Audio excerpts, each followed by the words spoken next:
Welcome everyone to this next session in the SNIA track today at SODACON. Our topic now is switching a little bit more towards an implementation and what that might look like with computational storage, and talking about how that might be deployed with an on-drive Linux, as well as a few other things that Scott will sprinkle in for you. Our presenter today is Scott Shadley. Scott is a VP of Marketing at NGD Systems, where he leads marketing, product management, and product development for the company's computational storage offerings. He is also co-chair of the SNIA Technical Working Group for computational storage, and speaks regularly on the subject at events such as Open Compute Summit, Flash Memory Summit, and NVMe Developer Days.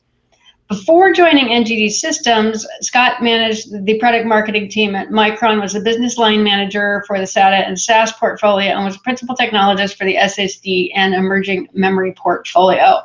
I could keep going all day, but then Scott wouldn't have any time to present. So with that, I will turn it over to Scott. That works just fine. Thanks a lot for the introduction, Rochelle. I appreciate it. Alrighty, we should be seeing some slides come up. There we go. So as she said, my name's Scott Shadley. I'm going to talk to you today. We're at a SODA Foundation / Linux Foundation type of platform, so I thought it would make sense to talk about Linux and the use of Linux in a computational storage drive, which I'm now classifying for fun because it's live and I can and no one can tell me not to, that it's the world's first computing SSD. And we'll get into what exactly that means as we go through the presentation. So you've had a couple of slides and topics of introduction through the course of this event. What I'm going to try to do is cover some of what's driving the market need for this type of solution. And a lot of us have heard a lot of things about smart, and you saw in the last presentation from Tong things on smart NICs and other things like that. Quick run through on some of those topics as well, and then talk about how deploying on-drive Linux is done, why using Linux, and of course what we can do with it. And that's where we get into using the world famous KISS principle. And we all know that it can be defined in very many ways, and hopefully the new way I'm defining it today isn't too crazy, but at least it doesn't use the letters STUPID, so we'll go from there. And then, of course, the best way to do it is to show you exact examples of how this is being deployed, and I'm going to even have one of my customers walk you through how he uses it. So not only am I talking about it, not only am I promoting it from a SNIA point of view, but I have a customer who can actually show you how they did it using an on-drive Linux. So if we think about the market, we want to talk about this evolution of what's going on in the overall space today. And our friend at Gartner put it best when they talked about structured versus unstructured data. And what's happening, as you can see in the graph there on the bottom, the global data sphere is growing at an astronomical rate. We are physically generating more data than we know what to do with. And the beauty of it is it's all being developed and deployed at the edge, meaning it's further and further from the core of what we used to use in the way of data centers, before that mainframes, all those kinds of things. It's not like I can go out and put an EMC array or a NetApp array out on every street corner, but I can put the capabilities close enough to that to take advantage of that data and take what we look at as from an iceberg point of view and manipulate unstructured data, put it in a structured format, or create results from raw data and manage the results of those raw data, not the raw data itself. I can ingest all the data in the world, but if I have to move every single data bit, it's a problem. And you saw in the last presentation that they talked about the use of compression. Well, that's a great opportunity. He showed some good workloads and examples, but not everything's compressible, not everything's manageable, not everything's known to the actual device itself. It could be bits, it could be bytes, it could be objects, it could be key value, we don't know. But if the drive is intelligent enough to know what's going on, then we can do something more with it. And that's why we need some change. We've got to address the data where it is at. And I've always used the analogy of the carpool lane. And I'm from Orange County, California. I'm down here south in Orange County. And right now they're doing construction on the 405 to add 6 more lanes to the freeway. But guess what? It doesn't reduce the traffic. If they were all carpool lanes and we joined the raw data into formulated and structured data that we need to do more with and put it in the carpool lanes, guess what? Then we add value. And that's the kind of the concept I want to put in your mind as we go through this presentation today, is thinking about it from a concept of not reducing the data, not changing the data necessarily, but finding ways to be more efficient with the use of the data that we have in essence today. So when we look back at the history of things, we have a whole bunch of terminology. We all know that there's a CPU. We've gotten very familiar with the concept of the GPU. We have the NIC, our wonderful friend network interface card. We added the word smart in front of it because now we're letting it do some of the work for us, which is amazing. And we have a data processing unit, also storage processing unit. There's a whole bunch of fun words. I think our friends at Intel recently introduced an IPU. So we've got a lot of U's. They're all units. They all do a lot of fun things. But guess what? They all physically move data. I'm not reducing data. I'm not changing data. I'm not simplifying the data path. I'm using them. They have great value. They do a lot of work. Trust me. A computational storage drive with on-drive Linux is not going to do the exact same work as a GPU. But what if I can make the GPU, the CPU, the DPU, the IPU, the SmartNIC all more efficient at what they do so that we're all working together in concert? And that's one of the biggest things I want to bring in part of this is we need all of these different pieces depending on the type of work that you're going to do as a customer of these. I'm not trying to replace something. I'm not trying to make it more difficult to use them. I'm also, from a perspective of deploying a Linux on the device, making it as user applicable as possible. I'm not managing your data. You're managing your data. It just happens to be using a different processing device. So when we think about being smart is good, data processing data requires the right recipe. This is back to my concept that if it's file, blocks, object, whatever we're going to turn them into next, we can do a lot of things with that, but the raw ingredients have to be assembled in the right way to make the recipe the most efficient. If I'm constantly running to the grocery store, if my GPU is my grocery store, my CPU is my house, I'm running data over to the GPU, doing some work on it, getting the ingredients I need, running them back to my CPU so I can create the recipe. Oh, I got to go out off over the network over my NIC or my SmartNIC and go get some data from Amazon Fresh. It delivers it to me, but it still takes time, money, effort. All of these different things provide great opportunity and great options, but there's still a process of trying to control the use of that. And so when we look into the smart things, we talk about a SmartNIC, great, awesome device. We have some great partners in that way in the way of NVIDIA and others. We have the GPU guys, again, NVIDIA, AMD, Intel, all have GPU-type platforms or invested in them. We have the FPGA platforms. And then we get into computational storage. And you heard from Ellie earlier as the SIG member and as a fellow coworker of mine about this concept of CSPs, CSDs, and CSAs. A lot of those products today are built on an FPGA. You need an RTL, you need to program them. In some cases, you do have to modify file systems. And when we get into the term kernel, it does scare a lot of people, and I don't want to get there. And so what I've tried to do is provide a solution using this Linux-based computational storage device and drive to solve that problem, especially when you want to look at it from a local compute infrastructure. Because when we talk about this and how are we going to do different ways of managing this data, keeping it in the most logical, simple fashion makes the most sense.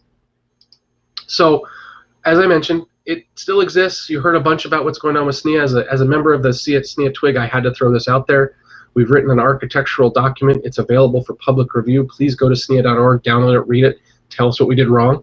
Not all of us are users. You guys are the users, so I'd love to have you have that opportunity to take advantage of that. And then NVMe Express, that's the first platform that a lot of us are deploying these devices on. NVMe is the best that we have in the way of an SSD architecture today.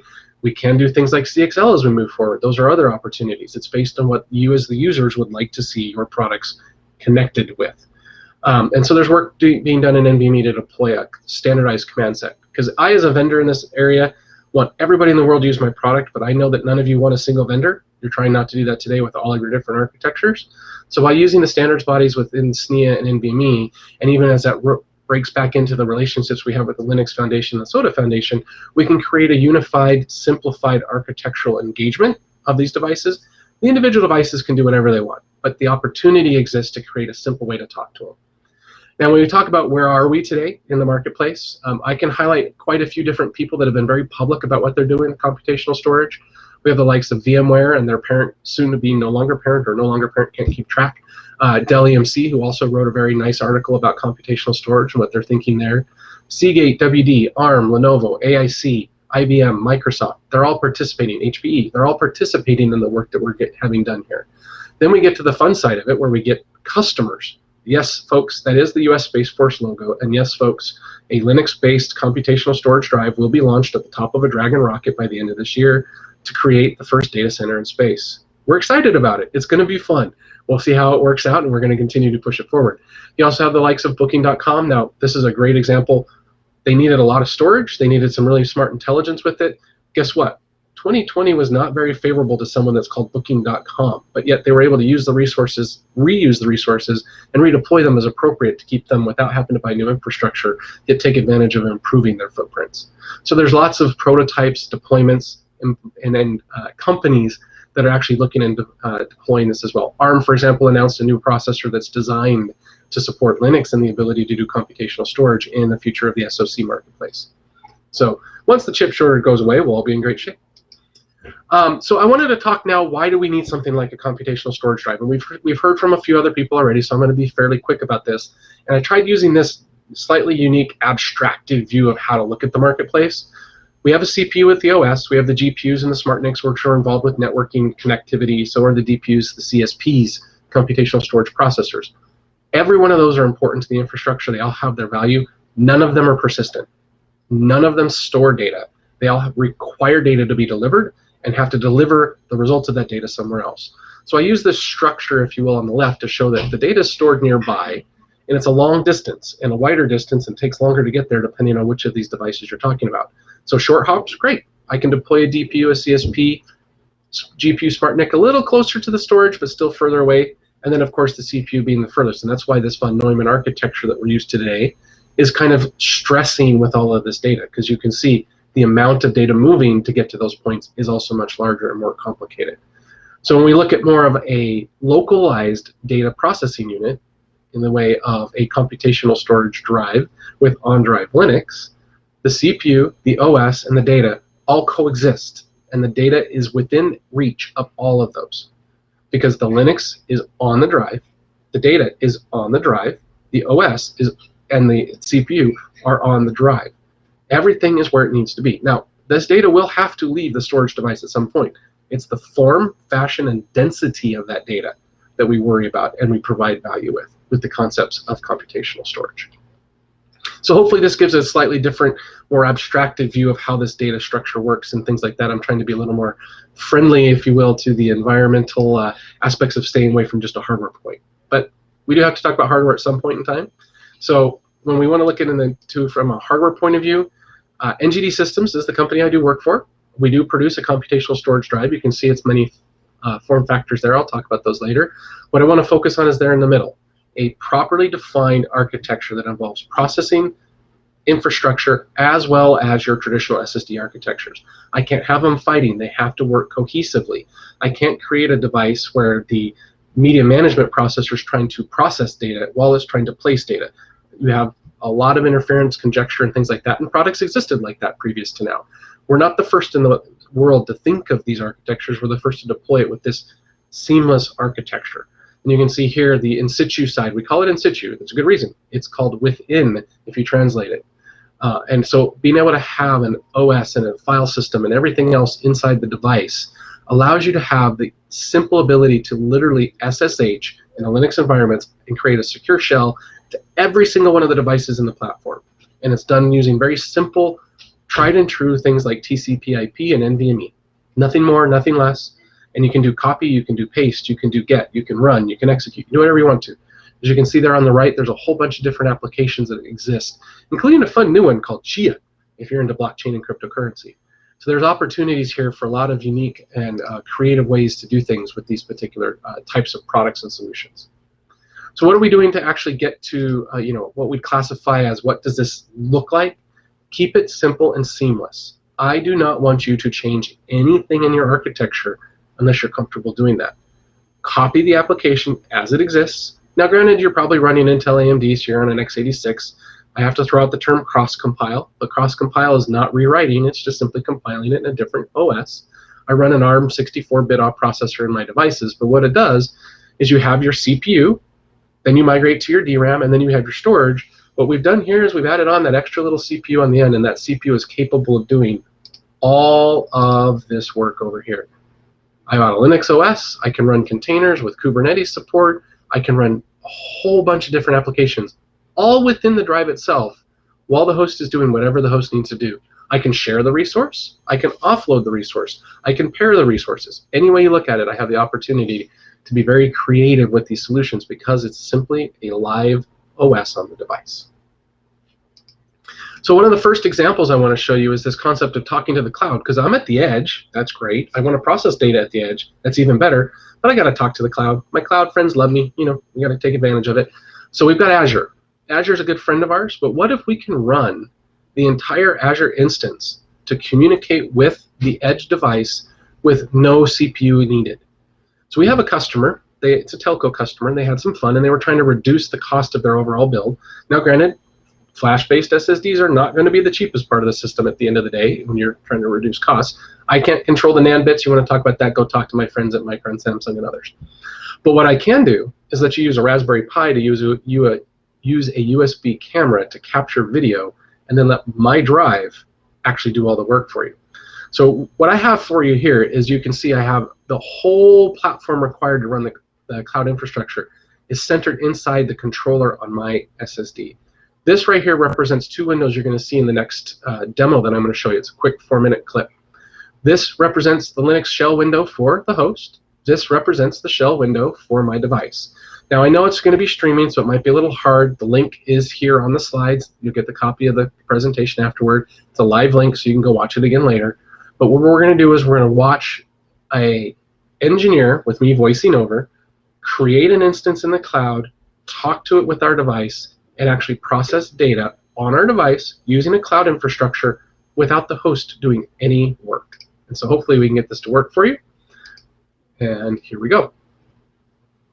All right, so for our demo today, we're going to actually show how we're highlighting running the Azure IoT Edge on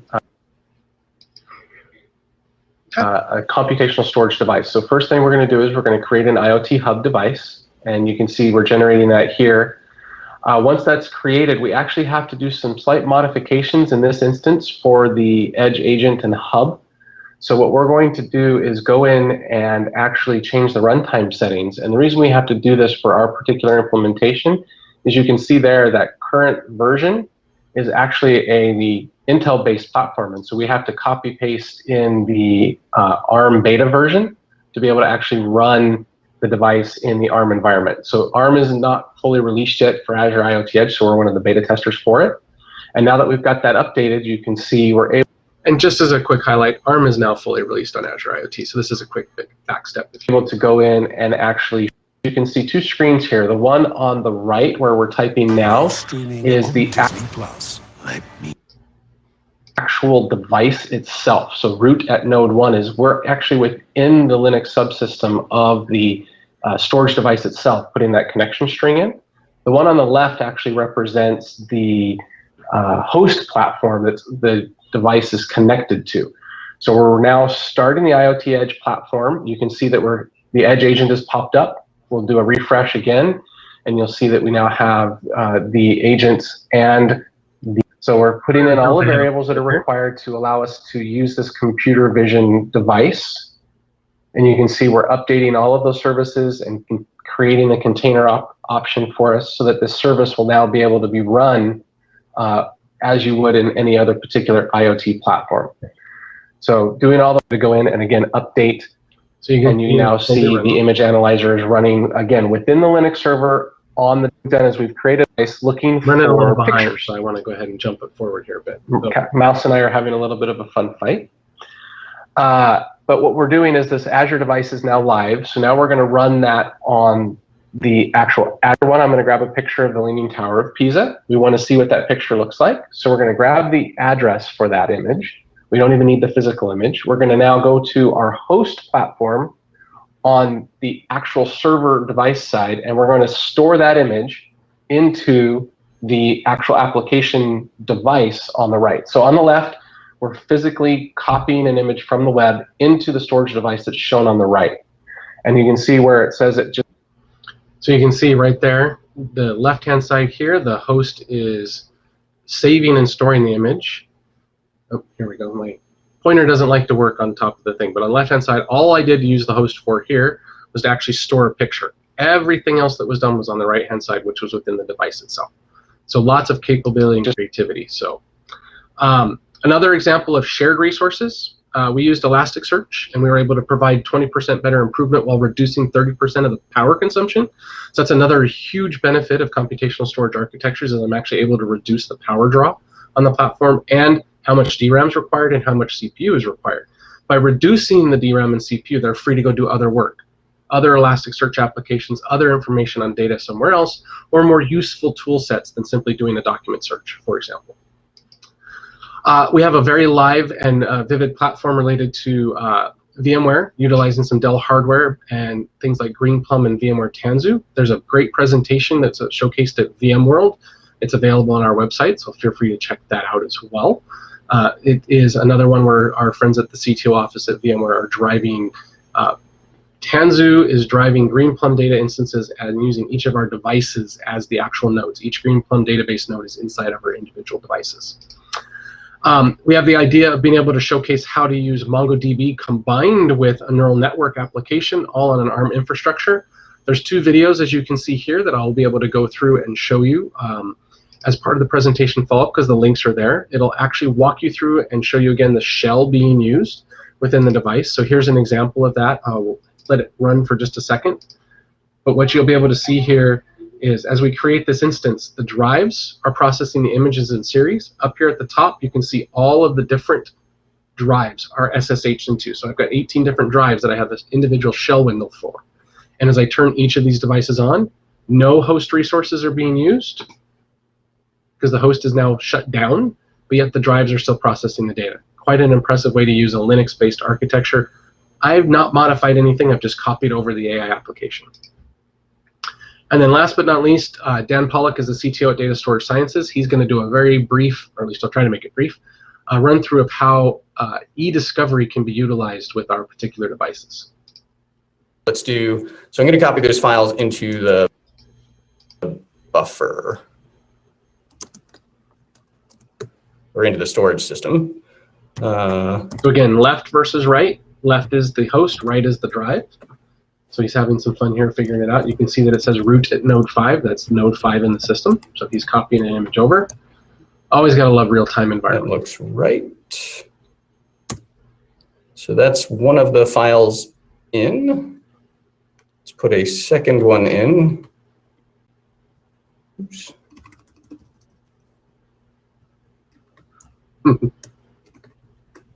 And there's the text output of that file. So you can see right here on the left-hand side, all that's being displayed, all that's being done on the host is to pull the picture up. All the data processing was done over here, and you can see that the OCR application actually read the barcodes right off of the image that he had stored. It's an image of barcodes that has text on it that he was able to read out of it, utilizing an application using OnDrive Linux. So the examples I ran through, because it's more fun to have you go to my website and take a look at them, and we're always live and on time, right? Trying to be. So I'll leave you with the fact that NVMe with an OnDrive Linux can have great opportunity, especially when you're talking high densities, world-leading density, world-leading power efficiency, and the world's only OnDrive Linux today. And we're looking forward to sharing the wealth and making more of it, with the idea of being able to continue to evolve the Linux and SODA ecosystems and not utilize one-offs or unique ways of engaging products. And of course, when you're deploying it, you got to stick standard. So we're all the usual form factors that you're used to, including a few of the new ones that are coming out of the small form factor working group within SNIA as well. So with that, I'll say thank you and happy computing. And you can see my email address, the company email address, and the Twitter handles. Thank you, Scott.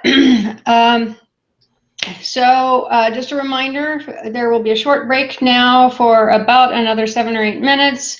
We will start at about 35 after. If you have specific questions related to this presentation, save them and Scott will answer them in the computational storage Q&A session. I'll be back.